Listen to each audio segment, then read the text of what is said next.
RTI Live News. Ask for right.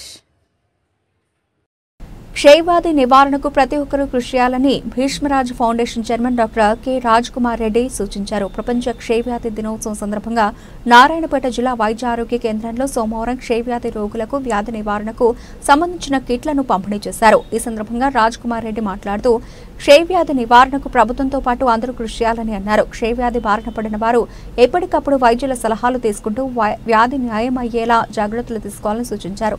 అంతకుముందు రాజ్ కుమార్ రెడ్డిని DMHO doctor K Saubhagyalakshmi వైద్యులు సాల్వాతో ఘనంగా సన్మానించారు. ఈ కార్యక్రమంలో డాక్టర్ రాఘవేందర్ రెడ్డి, సూర్యకాంత్ రెడ్డి, శ్రీధర్ రెడ్డి, ప్రసాద్, అధిక సంఖ్యలో పారామెడికల్ సిబ్బంది, రోగులతో పాటు కార్యక్రమంలో ఫౌండేషన్ సభ్యులు గడ్డం తిప్పన్న, మధుసూదన్ రెడ్డి, హనుమంత్, శ్రీనివాస్ రెడ్డి, వై సంతోష్, నరసింహులు, ఎం సంతోష్ తదితరులు పాల్గొన్నారు.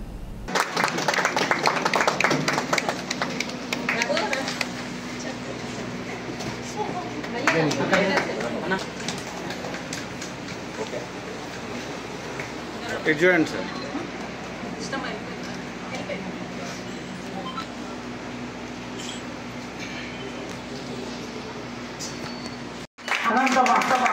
చూడండి చూడండి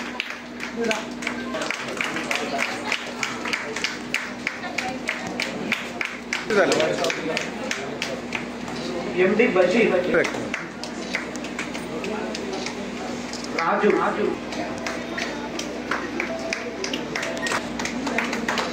देखिए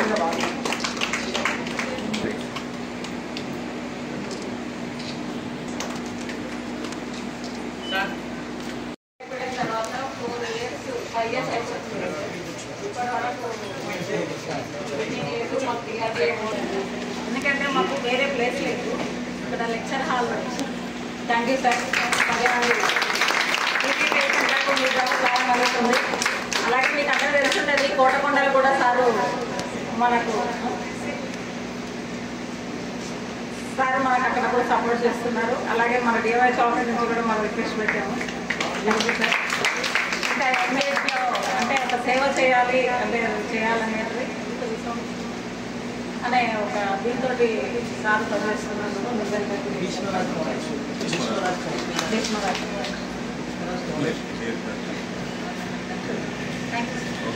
ఈ ప్రోగ్రామ్ని నిర్వహిస్తున్నటువంటి డిహెచ్ఓ మేడం గారికి, అదేవిధంగా హాస్పిటల్ యొక్క బృందానికి మా యొక్క ప్రత్యేక ధన్యవాదాలు తెలుపుతున్నాము.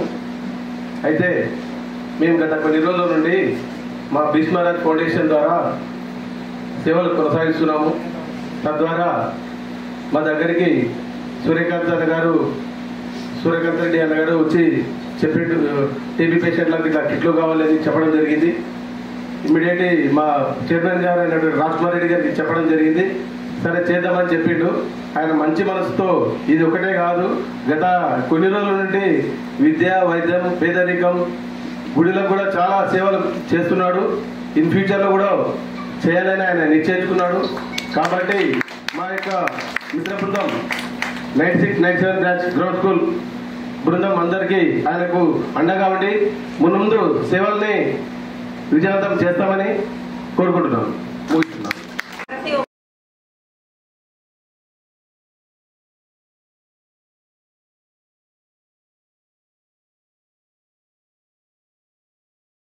ఆసరాగా నిలిచి ఆ కేసును డయాగ్నోస్ అయ్యేటట్టు చూడాలి. అలాగే వాళ్ళకి ట్రీట్మెంట్ ఇచ్చేటట్టు ఇన్వెస్ట్మెంట్ అంటే ఏంటి? ఇప్పుడు మనం ఆల్రెడీ టీబీ కేసులకు డీబీటీ ఇస్తున్నాము, టీబీ మందులు ఇస్తున్నాం, ఫ్రీ మందులకు కూడా ఇన్వెస్ట్మెంట్ అవసరం కదా. అలాగే ఇప్పుడు సారు న్యూట్రిషన్ కిట్ ఇచ్చారు, అంటే వాళ్ళకు కావాల్సిన పోషకాహారం కొరకు మీద వాళ్ళు ఉంటారు. గవర్నమెంట్ ఇచ్చే పైసలతో పాటు ఇప్పుడు తను ఇచ్చిన న్యూట్రిషన్ కిట్ కూడా ఉపయోగపడుతుంది. అలాగే డెలివరీస్ అంటే డెలివరీని మన సర్వీసెస్, ట్రీట్మెంట్ సర్వీసెస్ అంటారు. అంటే ఒక అనుమానిత క్షయవ్యాధి పేషెంట్ని స్క్రీన్ చేయడం, టెస్ట్ చేయడం, తర్వాత డయాగ్నోసిస్ చేయడం,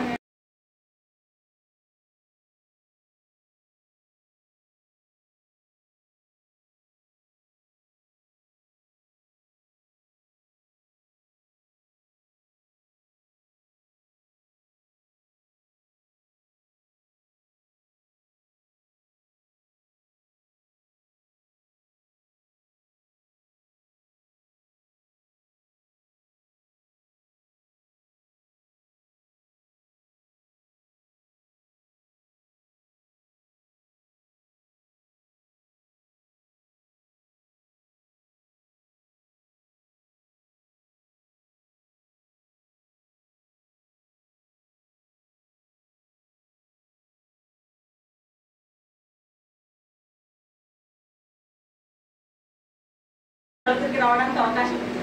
అంటే కంటేజియస్ డిసీజ్, ఒకరి నుంచి ఒకరికి వచ్చే డిసీజ్. సో ఇప్పుడు దాన్ని మనం అరెస్ట్ చేస్తున్నాం. అంటే ఒక 15 రోజులు 2 వారాలకు మించిన దగ్గు, ఒకవేళ వెయిట్ లాస్, ఈవినింగ్ టైంలో వచ్చే జ్వరము, ఇట్లాంటి లక్షణాలతోటి ఎవరైనా ఉంటే వాళ్ళను గవర్నమెంట్ హాస్పిటల్కి రెఫర్ చేస్తే అక్కడ టీబీ టెస్ట్ జరుగుతుంది సార్. ఇప్పుడు టీబీ ఓన్లీ పల్మోనరీతే కాదు, పసుపటే కాదు, శరీరంలో చాలా అవయవాలకు కూడా వస్తుంది టీబీ.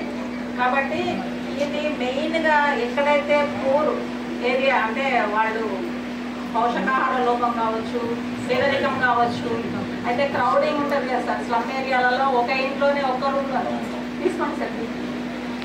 అంటే క్రౌడింగ్, ఓవర్ క్రౌడింగ్. ఇప్పుడు ఒకరికి దగ్గు జ్వరం ఉంటే ఇంకొకరికి వస్తుంది కదా, అట్లా టీబీ సస్పెక్టెడ్ కేసు ఉందనుకోండి, వాళ్ళ నుంచి ఇంట్లో వాళ్ళకందరికి వస్తుంది. దానివల్ల ఏమవుతుందంటే టీబీ ఆ రోగంతో ఉన్న వాళ్ళు వేరే పని చేయలేరు. దానివల్ల సంపాదించే వ్యక్తి ఫైనాన్షియల్గా వీక్ అయిపోతారు. ఇప్పుడు వాళ్ళు చూసుకోవడానికి ఒక మనిషి ఉండాలి. ఇవన్నీ అంటే ఫైనాన్షియల్గా, సోషల్గా. ఇంకోటి స్టిగ్మా, ఆ పేషెంట్ ఆయనకు టీబీ ఉంది, ఎవరి దగ్గరికి పోరాడు, ఇట్లాంటి స్టిగ్మాతో కూడా వాళ్ళకి ఎఫెక్ట్ అవుతాయి కదా సార్ ఫ్యామిలీస్. అందుకొరకే మనము ఈ టీబీ వరల్డ్ టీబీ డే ఎందుకు పెట్టారంటే, ఇప్పుడు మన దేశాలనే కాదు, వెనుకబడిన దేశాలే కాదు, ఈవెన్ ఫార్వర్డ్ అయిన దేశాల్లో కూడా ఉంది సార్ టీబీ. కాకపోతే మనం 2025లో దీన్ని కంప్లీట్గా తరిమి కొడదాం అనుకున్నాము.